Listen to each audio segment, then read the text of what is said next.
If you're shopping for your first dual sport, everyone online tells you buy more power. I did exactly that, and honestly, I think it slowed my progression down. After owning everything from a CRF 230L to a WR 250R, a CRF 450RL, and currently a YZ 250X, and now also a WR 450F, here's what I wish people would have told me before I bought my first bike. So this video isn't really about a CRF 230 versus a WR 450F comparison. It's about whether a small bore or a big bore dual sport makes more sense in 2026 if you're buying a used on a budget. So like I said in my intro, I got the idea for this video because I've owned a good variety of dual sport bikes over the past 2 years, and I kind of wanted to make it kind of a twofold video. You know, I want to compare the small bore versus big bore, positives and negatives of each. And I also want to talk about how I've kind of got to where I'm at with this, you know, because I think so often on these YouTube videos, you see people buying the latest and greatest bikes. And, you know, all the bikes that I've bought have needed a little bit of wrenching, a little bit of work.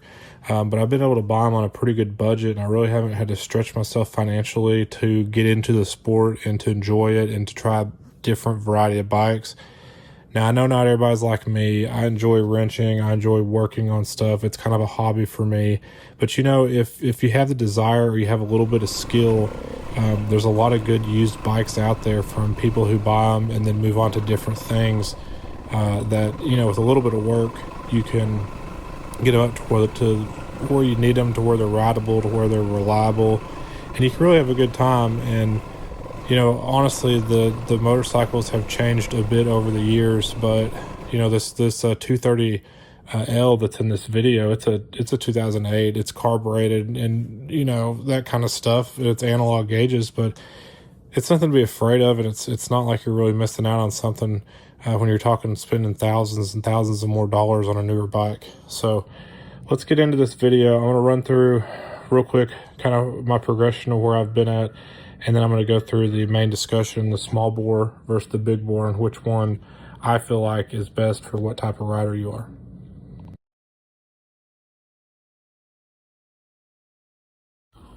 So let's talk about a small bore bike. So when I think about a small bore bike, I think it's perfect for beginners. They're relaxed.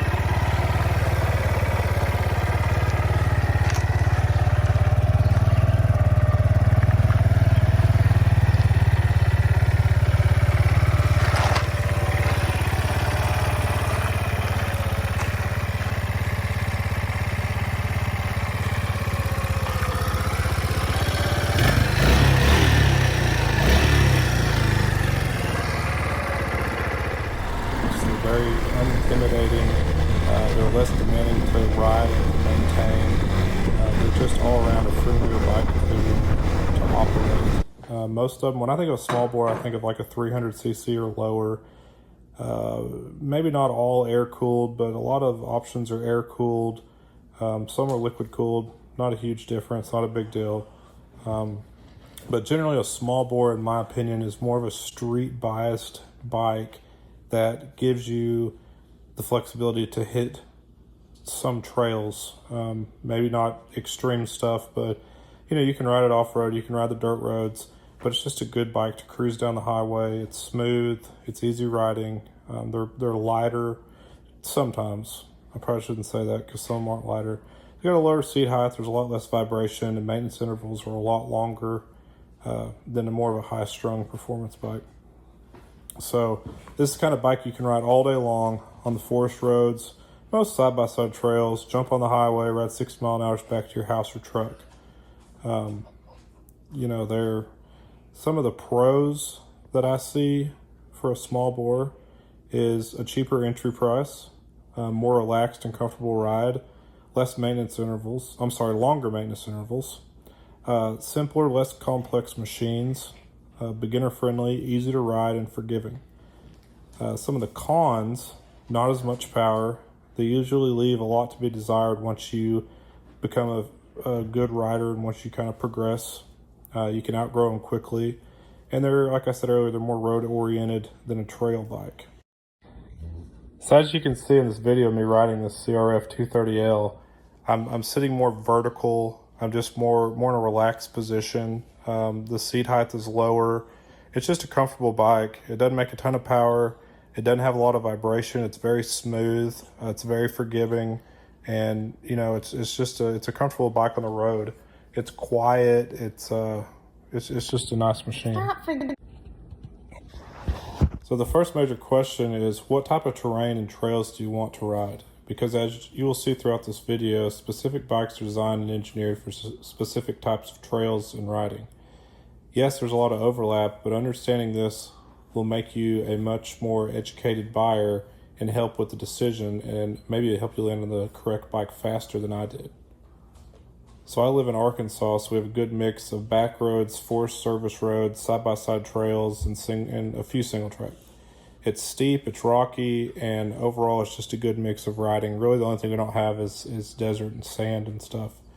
So obviously my main draw for dual sport riding is having the ability to ride the bike on the trails and then jump on the highway, hit another trail, and then if I run into town to the store, you know, I can do that legally without getting in trouble. I don't do too much city riding. I don't do a lot of touring. I don't go on real long bike rides. A lot of mine is trails and riding on connectors and stuff like that. I've gotten more into enduro riding, which you can kind of see from the bikes, my progression to where I've landed. But I've always wanted to keep the dual sport and want to keep a plated bike, so I have no legal concerns. All right, so let's run back through real quick my progression. It kind of just shows, hopefully it kind of illustrates what I'm trying to explain in this video. You know, I rode some ATVs, side-by-sides, a few dirt bikes growing up, things like that. I never really was super into motorcycles. And then I bought a TTR 230 and realized it was just too small for me. It just wasn't the right bike. I'm a bigger guy. So I sold it. I found a WR 250R, which is like the gold standard for dual sport riding, and I totally understand why. It was like an 09, I think, or maybe an 08. The first year they made them, it had like 15,000 miles on it. It had a lot of mods done to it, a full Motley, I think that's how you pronounce it, suspension, seat concept seat, safari tank. I mean, it was set up, so whoever had it before me, they really did a good job with it. Smooth on the road, it wasn't intimidating, it was comfortable, minimal vibration, had long service intervals. And even with 15,000 miles, I mean, that thing, it ran great and never missed a beat. But it was also, you know, maybe underpowered. It was a little bit heavy. It was just a relaxing bike to ride. You know, it did okay on the trails. It definitely wasn't a trail bike, but it held its own. So at this point in my riding, my skills were just not where they needed to be at, looking back on it now. And I was moving, kind of progressing into more rougher, steeper, gnarlier trails, stuff like that. And this bike, you know, it struggled. I had a lot of wheel deflection, even with the aftermarket, the suspension work and stuff like that. And you know, it was a little bit heavier. It just wasn't really the trail bike that I had in my mind that it was going to be. So naturally, in my mind, I kept thinking, I just need something bigger. I need something bigger. So I started researching. I got on the big bores, the 450 bikes, and I landed on a CRF 450 RL. It had the AIM programmer, full Yoshimura exhaust. It was a beautiful bike. You know, it was a nice bike. Those are nice bikes. But once I got it out on the trails, I realized very quickly this was not the right bike for me. It was tall. It had endless power no matter what gear you're in. And it had the signature twitchy throttle response. And let me tell you, with my riding skills and that twitchy throttle, that thing had me so anxious and so stressed out, I didn't enjoy riding it at all. Every time I'd go out and ride, I was on edge. I was anxious. I was, you know, in first gear the whole time. That kind of just multiplied the twitchiness. The suspension was stiff. It rode good on the road, but it was stiff. It was top heavy. Had a tall seat. It just wasn't the experience I was looking for. So I ended up selling it, and I kind of did a 180, and I decided I just wanted to do trail riding because I just could not find a dual sport bike that really suited what I wanted to do, because I was really getting into the rougher, steeper trails and stuff. So I ended up on a YZ250X. I love this bike. I still have it. It rides like a dream. It handles, it's razor sharp. It's precise. It is a woods weapon. It's a racing bike, but it loves enduro riding. And where I think the whole reason I bring this up is because it is a two-stroke. I think this is where I really started to progress, because I learned, and I had to learn how to use the clutch to keep momentum and carry momentum, and use that clutch to keep the engine on the pipe and in the power band for hill climbs and stuff. Because let me tell you, in Arkansas in the middle of the summer, when you stall this thing out on a super steep hill and you don't have that magic button to fire it up, which is electric starter. It's YZs are only the YZ250X is only a Kickstarter. So you learn real quick not to stall the thing, and you really figure out the clutch control. So I will say that this bike, the YZ, really helped me progress and really helped me learn how to use the clutch and how to carry momentum going up hills and going up different obstacles.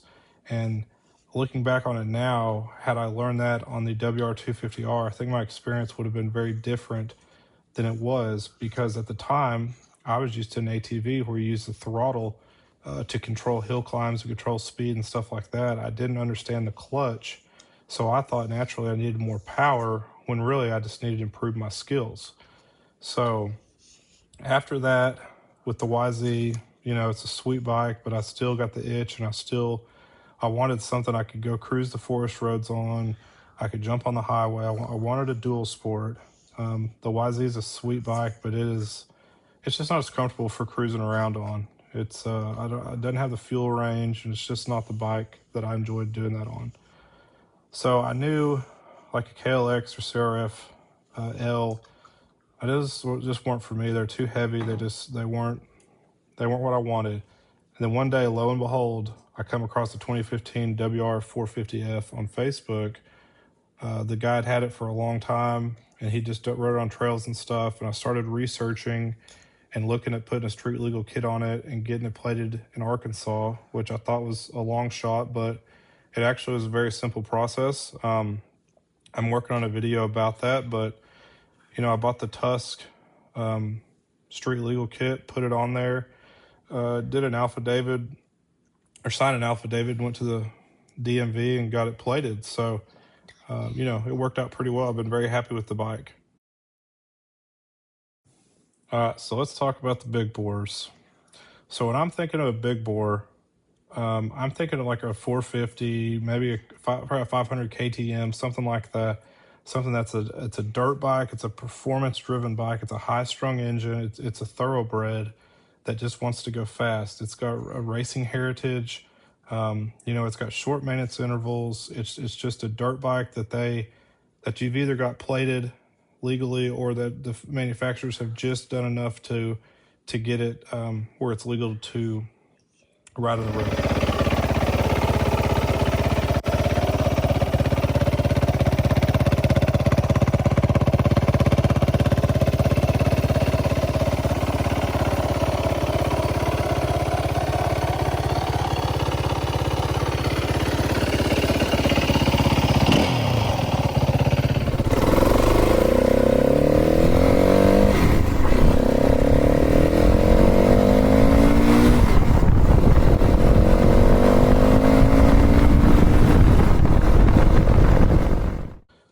So, like I said, it's designed to do one specific task, and it does that very well. It's designed to go very, very fast over rough terrain, climb very steep hills, and be the first one at the top.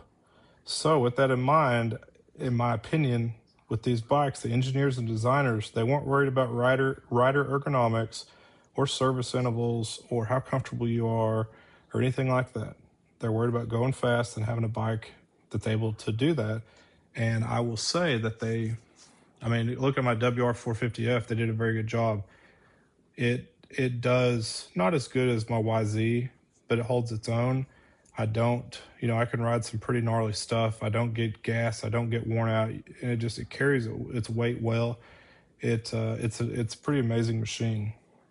So for the big bores, the pros, a much better suspension, riding ergonomics. When I say riding ergonomics, I mean how it handles itself and its manners on a trail, and how it handles rough terrain, not so much how comfortable it is. It's got endless power. It's instant torque, no matter what gear you're in. It'll run circles around a small bore bike on rough terrain, and it's a blast on the road. They're super fun to ride.